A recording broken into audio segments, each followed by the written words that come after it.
మీ పిల్లలు ఫారెన్లో చదవాలనేది మీ కల? మీ కలను నిజం చేసే ఏకైక సంస్థ విదేశ్ కన్సల్ట్స్. నమస్తే, మనతో పాటు ఉన్నారు powerful motivational speaker life coach Madhavi గారు. ఈరోజు వారితో మాట్లాడి ఒక సెన్సిటివ్ టాపిక్ గురించి ఈరోజు ఆవిడతో మాట్లాడబోతున్నాము. అది ఏంటి అనేది ఇప్పుడు మీకే చెప్తాను. నమస్తే మాధవి గారు. నమస్తే మహేశ్వరి గారు. మాధవి గారు, సెన్సిటివ్ అనేసి అన్నాను ఎందుకునంటే రిలేషన్ అన్నది ఒక బ్రదర్ సిస్టర్, ఫాదర్ డాటర్, వీళ్ళ మధ్య ఎలా ఉంటుంది అంటే ఒక అన్నే తీసుకోండి, తండ్రి తర్వాత తండ్రి లాంటి వాడు అని అంటారు. అదే తండ్రి అయితే మొత్తం అంతా ఇంకా అమ్మాయికి ఒక రోల్ మోడలు, హీరో, తనని మొత్తం ప్రొటెక్ట్ చేసే ఒక క్యారెక్టర్ అనేసి మన నుంచి కూడా మన పూర్వీకులు ఎప్పటి నుంచో ఉన్నటువంటి ఒక నమ్మకం. కానీ ఇప్పుడు చూస్తుంటే ఆ నమ్మకాలన్నీ పోతున్నాయి. మన సొంత కొడుకుని నమ్మలేకపోతున్నాం, హస్బెండ్ని నమ్మలేకపోతున్నాం, ఇంట్లో ఒక అమ్మాయిని వదిలి వెళ్ళాలంటే భయం అవుతున్న పరిస్థితులు ఉన్నాయి ఇప్పుడు. ఎందుకంటే ఈ మధ్యకాలంలో మనము న్యూస్ చూస్తూ ఉన్నాం. చెల్లిని ప్రెగ్నెంట్ చేసిన అన్న, కూతురిని ప్రెగ్నెంట్ చేసిన తండ్రి. ఇవి చదివినప్పుడు అసలు ఏంటి, మనం ఎటు వెళ్ళిపోతున్నాం, ఎక్కడున్నాం మనం అన్న ఒక డౌట్ వచ్చేస్తూ ఉంటుంది, భయం అవుతూ ఉంటుంది. అసలు మన ఇంట్లో మన వాళ్ళ మధ్య మనకు సేఫ్టీ లేదా అన్న ఒక ఫీలింగ్ వచ్చేస్తుంది. అసలు ఇలాంటివి విన్నప్పుడు ఎందుకురా ఈ లైఫ్ అని అన్నట్టు బాధ వేసేస్తూ ఉంటుంది. సో అలాంటి వారికి మీరు ఎలాంటి మోటివేషన్ ఇస్తారు? అసలు ఏంటి రిలేషన్షిప్స్ ఎందుకు ఇలా అయిపోతున్నాయి? యా, సూపర్ వండర్ఫుల్ క్వశ్చన్ యాక్చువల్గా. ఎందుకంటే సొసైటీ అలా ఉంది అని వాళ్ళు మీరు చెప్పడానికి తెలుస్తుంది అందరికీ. అంతే, సొసైటీలో ఒక రిలేషన్ మీనింగ్ లేదు. ఒక అన్నా చెల్లిన బంధం, ఆ స్వీట్నెస్ ఏదైతే మనం ఇందాక అనుకున్నది, ఆ స్వీట్నెస్ లేదు. తల్లి తండ్రిలో నాకు బాధ్యత లేదు ఇక్కడ. సో అది ఎంత రాంగ్ సైడ్కి వెళ్ళిపోతుందో సొసైటీ అన్నది మీ క్వశ్చన్ వల్ల నాకు అనిపిస్తుంది అండి. ఎందుకంటే starting if you talk about it, ఒకప్పుడు ఇంట్లో మీరు పాతది ఇప్పుడు మనం కంపేర్ చేసుకుంటే కూడా పాతకాలంలో పేరెంట్స్ చెప్పేట విధానం ఎలా ఉంటుందంటే, నీకు ఇంట్లో తమ్ముడో చెల్లో పెడితే మీకు అంతగా రెస్పాన్సిబిలిటీ ఉంటుంది అన్నట్టుగా మాట్లాడేవాళ్ళు. అరే నీ చెల్లు పుడుతుందో, లేకపోతే నీకు అన్నయ్య పుడుతున్నాడో, తమ్ముడు పుడుతున్నాడో, ఏదో ఒక సిబ్లింగ్స్కి చెప్పుకుంటూ ఉండేది. బట్ ఇప్పుడు ఏమైందంటే కొంచెం మనకి వాళ్ళు కరెక్ట్గా కమ్యూనికేట్ చేయలేకపోవడం తప్పు జరుగుతుంది. అయితే విత్ ద టైమ్ ఆఫ్ పుట్టినప్పుడు ఫస్ట్ చైల్డ్ అయిపోయింది, సెకండ్ చైల్డ్ అప్పుడు సెకండ్ చైల్డ్ బాధ్యత ఏంటి అంటే, యాజ్ అ పేరెంట్గా నా బాధ్యతేనా ఇది కాకుండా మీ సిబ్లింగ్కి చెప్పండి, వాళ్ళ సిబ్లింగ్ మీ ఫస్ట్ సన్ డాటర్ చైల్డ్కి, అరే ఇది నీకు ఇప్పుడు నేను కన్సీవ్ అయ్యాను, నా కడుపులో బేబీ ఉంది కదా, ఈ బేబీకి నువ్వే అన్నవో అక్కవో, సో నేనే కాదు ఇక్కడ, నువ్వు కూడా రెస్పాన్సిబిలిటీ తీసుకోవాలి, నువ్వు కూడా బాగా ప్రేమగా చూసుకోవాలని చెప్పాలి. అది చాలా వరకు మనం ఈ చెప్పడం జరగట్లేదు. చాలా మందికి ఏమవుతుందంటే ఇలా ఒకటి చెప్పాలా అన్నది కూడా తెలియదు. అంటే చెప్పినంతగా చెప్పండి, దాన్ని ఏంటో ప్రాసెస్ చెప్పక్కల పిల్లలకి. బట్ ఒక కంపల్సరీ మీరు ఆ ఫీలింగ్ ఏదైతే ఉంటుందో, బేబీకి టచ్ చేయించడం, ఇవన్నీ మనం వాళ్ళతో ఎక్స్ప్రెస్ చేయించవచ్చు. బికాస్ ఈ ట్రావెలింగ్ ఏదైతే ఉంటుందో చాలా ఇంపార్టెంట్ చైల్డ్ లైఫ్లో. ఎందుకంటే మీరు ఒక్కసారి మీరు సెకండ్ బేబీ వచ్చినాక, ఈ ఫస్ట్ బేబీ ఏమవుతుందంటే నన్ను మా పేరెంట్స్ పట్టించుకోవట్లేదు, నన్ను చూసుకోవట్లేదు, ఎక్కువగా చిన్న బేబీని చూసుకుంటోంది. అప్పుడు ఆ బేబీ, ఆ ఆ ఫస్ట్ చైల్డ్కి ఈ చైల్డ్ మీద కొంచెం కోపం స్టార్ట్ అవుతుంది. ఎందుకంటే ఇది వచ్చింది కాబట్టి నా లైఫ్ పట్టించుకోవట్లేదు. మొన్నటి వరకు డాడీ నన్ను తిప్పడానికి తీసుకెళ్లేవారు, ఇప్పుడేమో దాన్ని తీసుకెళ్తున్నారు. ఈ ఫీలింగ్స్ ఇద్దరిలో వచ్చేయడం జరుగుతుంది.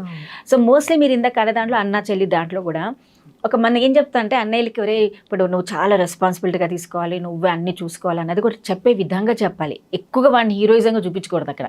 మరి ఇప్పుడు వచ్చిన బాధ్యత చెల్లు వస్తుంది కాబట్టి, తమ్ముడు వస్తున్నారు కాబట్టి నువ్వు జాగ్రత్తగా చూసుకోవాలి, నేను ఎంత వర్క్ చేసుకుంటున్నానో నువ్వు నాకు కూడా కొంచెం హెల్ప్ చేయాలి, మన ఇద్దరం కలిసి ఆ బేబీని చూసుకోవాలి, ఎందుకంటే డాడీ చాలా బిజీగా ఉంటారనుకో, మనమే చూసుకోవాలి అన్న పిల్లలకి స్టార్టింగ్ నేను చెప్పినప్పుడు ఏమవుతుందంటే, he start that relationship. Okay, ఇది నా రెస్పాన్సిబిలిటీ కూడా, నేను చూసుకోవాలి అని. సో అయిపోయినాక తర్వాత ఏమవుతుందంటే, ఈ రెస్పాన్సిబిలిటీ షేరింగ్ అంతా బాగానే ఉంటుంది, ఇంట్లో బాగానే ఉంటుంది. ఒక్కొక్కసారి ఎక్స్ట్రీమ్ కేసెస్లో ఏం జరుగుతుందంటే, ఎక్కువగా మనం డిపెండెన్సీ నేర్పిస్తూ ఉంటాం అమ్మాయికి ఇంట్లో. ఇక్కడ రాంగ్ కాన్సెప్ట్ కూడా జరుగుతుంది. మనం ఏం చేస్తాం అంటే, ఒక అబ్బాయిని ఏమంటాం, నువ్వు నీ చెల్లిని చూసుకోవాలరా, నువ్వే ప్రొటెక్టర్, నువ్వు ఎక్కడికైనా వెళ్తుంది అంత పాటే వెళ్ళాలి అన్న చెప్పి ఏం చెప్తున్నావు అంటే, ఆమె చాలా weak, you are the main person అన్న క్రియేట్ చేసేటప్పుడు ఇక్కడ ఏం జరుగుతుంది అంటే, అమ్మాయి అప్పుడు వీక్గానే ఉంటుంది, ఆ అబ్బాయి చాలా స్ట్రాంగ్ అనుకుంటారు. తనకి అనుకోకుండా ఒక రకమైన ఫీలింగ్ స్టార్ట్ అవుతుంది, అబ్బా నేనే ఈ అమ్మాయిని చూసుకోవాలి కదా, ఇంకా దీనికి ఇది ఏం చేసుకోలేకపోతే నేనే అంతా దీని దగ్గరుండి చూసుకోవాలన్న ఫీలింగ్ వస్తుంది. Don't teach that. రెస్పెక్ట్ నేర్పించండి. రెస్పెక్ట్ అంటే ఇది నీ చెల్లో, నువ్వు చక్కగా చూసుకోవాలి, ఇద్దరికిద్దరికి చక్కగా ఒకరికొకరు షేర్ చేసుకోవాలి, నీకు ఏదైనా ప్రాబ్లం వస్తే నీ చెల్లికి చెప్పుకో, నీ చెల్లికి ప్రాబ్లం వస్తే నువ్వు తెలుసుకో అని ఇద్దరు మాట్లాడుకోండి. ఏదైనా పని చెప్పాలంటే ఇద్దరికి చెప్పండి. ఆడపిల్ల కదా నువ్వు బట్లారే, నువ్వు మగపిల్లడు కదా బయటకు వెళ్ళి సరుకులు తీసుకురా, నీ బాధ్యత ఇదే అలా చెప్పినప్పుడు కూడా ఇక్కడ మనం సెపరేషన్ చేసేస్తున్నాం. అప్పుడు ఏమవుతుంది, కంపల్సరీ తిని డామినేషన్ క్యారెక్టర్ ఫామ్ చేసేస్తున్నాం మనం ఇక్కడ. ఇప్పుడు నెక్స్ట్ టైం ఏమవుతుంది, మీరు ఎప్పుడైనా మీరు అన్నట్టు వర్కింగ్ వెళ్ళిపోతూ ఉంటారు, ఇంక ఇంట్లో వీళ్ళే ఉంటారు కదా ఇంట్లో, ఇంక వీళ్ళు ఇంట్లో ఉండి ఏం చేస్తూ ఉంటారు, ఒకరికొకరికే ఉంటారు సహాయం, ఎవరు ఉంటారు ఇంకా.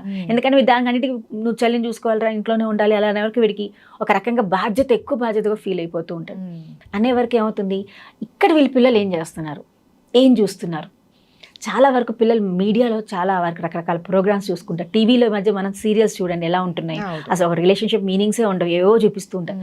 సో అలాంటప్పుడు మనం ఎలాంటి ఎగ్జాంపుల్స్ పిల్లలకి ఇస్తున్నాం, మనం మాట్లాడే విధానం ఎలా ఉంటుంది, అది కూడా చాలా వరకు మనం సీరియల్స్ చూస్తూ కూర్చుంటాం. పేరెంట్స్ చాలా మంది చూసుకుంటూ ఉంటారు, ఆ సీరియల్స్ రాంగ్ రిలేషన్స్ గురించి మాట్లాడుతూ ఉంటారు.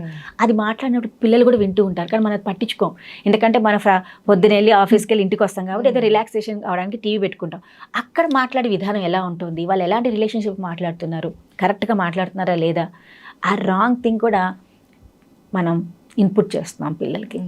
వాడు ఏమనుకుంటాడంటే ఓకే ఇది ఇలా చేయాలి, నేను దీన్ని బాగా దాన్ని ఇలా చేయాలంటే నేను డామినేట్ చేయాల్సిందే.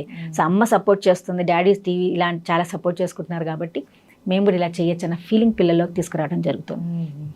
ఇంకోటి నెక్స్ట్ ఈజ్ మన పిల్లలకి ఎక్కువగా మనం ఫోన్స్ బాగా అలవాటు అయిపోయినాయి. ఇప్పుడు పిల్లల్లో ఒక రకంగా ఏమైపోయిందంటే వాళ్ళు ఒంటరిగా బతకడం వల్ల చాలా వరకు మైండ్ నిండా వాళ్ళకి రాంగ్ ఐడియాస్ ఎక్కువగా వచ్చేస్తున్నాయి. అంటే మంచి కంటే ఎక్కువగా చెడు ఆలోచనలు ఎక్కువ తెప్పించేస్తున్నాం. ఎందుకంటే వాళ్ళు చూసింది మీరు ఏ మూవీ చూడండి, ఫర్ ఎగ్జాంపుల్ సినిమాల్లోకి వెళ్ళినప్పుడు చిన్న పిల్లలు ప్రేమించుకున్నట్టు స్కూల్ లైఫ్లో నుంచి ఇద్దరు ఒకళ్ళు అర్థం ఏదో ప్రేమలో పడ్డారు, లవ్ లెటర్స్ రాసుకున్నారు. వాళ్ళకి ఏం క్లాసెస్ అండ్ 5th క్లాస్ పిల్లలు కూడా ప్రేమలను చూపించేసి వాళ్ళిద్దరు ఎదిగాక మంచి ఎక్కడో కలిసినట్టు మళ్ళీ వాళ్ళకి ఈ చిన్నప్పుడు లైఫ్ గుర్తు చేసుకుని అసలు చిన్నపిల్లప్పుడు వాళ్ళకి ఏం ఫీలింగ్స్ ఉంటాయి. మరి సినిమాలు పిల్లలకి ఇవే గుర్తుంటాయి.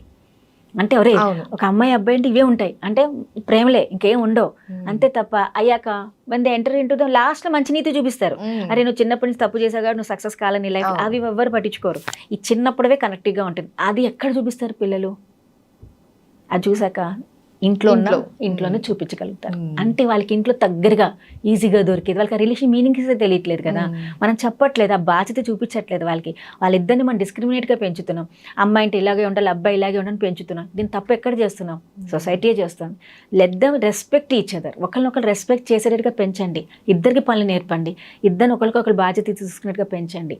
వెన్ దే ఆర్ గ్రోన్ ఇది సిమిలర్గా పెంచినప్పుడే ఈ ప్రాబ్లమ్స్ రావు. ఇంకోటి ఏంటంటే ఊరికి పిల్లల్ని కూడా మనం పెద్దవాడు కదా నీ ఎక్కువగా బాధ్యతలు ఇచ్చేసి వాడిని ఎక్కువగా తిట్టి నువ్వు ఇలా చేస్తున్నావు అలా చేస్తున్నావు, నువ్వు చెల్లిని చూసుకోవడం రాదా నీకు, ఇలా కూడా పేరెంట్స్ అంటూ ఉంటారు. ఎందుకంటే వాట్ దే థింక్ పెద్దవాడు అంటే ఇంట్లో అన్ని పనులు చేయాలి, బాధ్యతగా చూసుకోవాలి. అప్పుడు వాడు ఆ ఫ్రస్ట్రేషన్ ఎక్కడ తీర్చుకుంటాడు వాడు.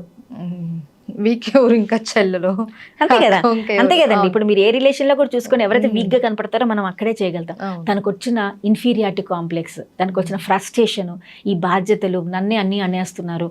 పక్క స్కూల్లో ఏదో ఉంటే వాడు ప్రెషర్లు మనకు తెలియదు, స్కూల్లో పడ్డ మాటలు, టీచర్స్ ఏమంటున్నారో, వాడు చదవకపోవడం వల్ల, లేకపోతే వాడు చదువుకోకపోవడం, మార్క్స్ సరిగా రాకపోతే పేరెంట్స్ తిట్టడం వల్ల, స్కూల్లో టీచర్స్ తిట్టడం వల్ల, ఏదో ఒక రకం సోషల్ బయటికి వెళ్తే వాళ్ళనే మాటలు, అసలు వాడు బేసిక్గా వాడికి ఏం ప్రాబ్లం వస్తుందో చూసుకోవాలి.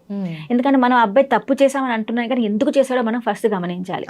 సో ఆ ప్రాబ్లమ్స్ ఎప్పుడైతే పిల్లాడు పడతాడో, అబ్బాయి పడతాడో, వాడికి కూడా ఏదో జరుగుతుంది బయట. ఇప్పుడు మరి ఒక చోట వాడు తప్పు చేశాడంటే వాడికి కూడా ఎక్కడ తప్పు చేస్తున్నట్టే.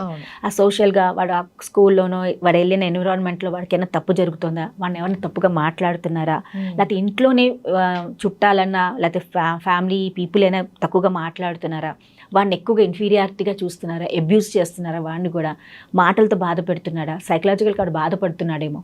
అప్పుడేం చేస్తారంటే ఈ పర్టికులర్ థింగ్స్ ఏదైతే పారామీటర్స్ అన్నీ ఉంటాయో తనకంటే వీక్గా ఉన్నవాళ్ళు ఎక్కడైతే వీరు తీర్చుకోగలుగుతారో వాళ్ళు అక్కడ చేసేస్తారు. సో అక్కడ ఏం జరుగుతుంది, ఇలాంటి రాంగ్ రిలేషన్స్ మన ముందుకు వచ్చేస్తున్నాయి.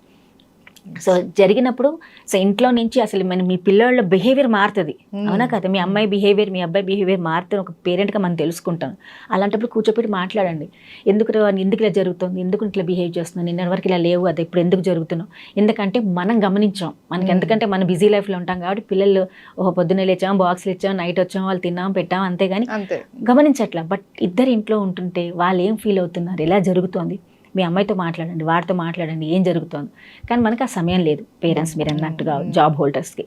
సో బేసికలీ తప్పు జరిగింది అని అంటే వాడి తప్పు ఎందుకు జరిగిందని ఫస్ట్ గ్రౌండ్ లెవెల్ సర్చ్ చేయాలి. అది చేస్తే అతనైనా బాధపడుతున్నాడేమో. సో మనం అక్కడి నుంచి రూట్గా తీసుకుని వచ్చినప్పుడు ఆ పిల్లల ప్రాబ్లం సాల్వ్ అయితే వాడి తప్పు చేయడు. కానీ అదే పేరెంట్స్, ఇంకోటి చాలా ఇంపార్టెంట్ అండి, పేరెంట్స్ అందరు ఇప్పుడు ఎక్కువగా ఈ మూవీస్ అన్న, నాలెడ్జ్ అన్న, ద రిలేషన్షిప్ ఏదైతే ఉంటుందో పిల్లల దగ్గర చేయడం కూడా చాలా తప్పు. వాళ్ళు గమనిస్తున్నారా లేదా కూడా చూసుకోవాలి. వాళ్ళ బిహేవియర్ చూడండి. ఇప్పుడు ఒక తల్లి ఇప్పుడు అలా ఉండట్లు, అంటే ఒక వైఫ్ అండ్ హస్బెండ్ రిలేషన్స్ ఎలా చూపిస్తారు టీవీలో చిన్న చిన్న యాడ్ లాగా ఏవో రకరకాల పిల్లలు చూపిస్తూ ఉంటారు. అంటే వైఫ్ అండ్ హస్బెండ్ రిలేషన్ ఇంత బాగుంటుంది అంటే అమ్మాయి అబ్బాయి ఇలా ఉంటారు అన్న ఫీలింగ్ అబ్బాయిలో కూడా క్రియేట్ చేయడం వాళ్ళం అవుతున్నాం. అంటే ఆ రిలేషన్షిప్ ఎంతవరకు పిల్లలకి చెప్పాలో అంతే చెప్పాలి. ఒక మర్యాద, ఒక లిమిటేషన్స్, అది కూడా మన పిల్లలకి నేర్పించాలి. ఆ లిమిట్ క్రాస్ అయితే కూడా జరుగుతాయి ఇలాంటివి. సో ఇవన్నీ ఎంత కాన్సెప్ట్ ఉంటుంది మనకి. ఒక పిల్ల తప్పు చేస్తుందంటే దాని వెనకాల ఎంత గ్రౌండ్ వర్క్ ఉందో, ఎంత రూట్ అనాలిసిస్ చేయాల్సి వస్తుందో. అంటే మన బిహేవియర్ కూడా పిల్లల్ని చాలా సఫర్ చేస్తుంది. మనం చేసే పనులు అన్నీ కూడా పిల్లల్ని అబ్జర్వ్ చేస్తూ చేయాలి. దట్ ఈస్ చాలా important. Right. Okay, thank you so much Madhavi గారు. Thank you.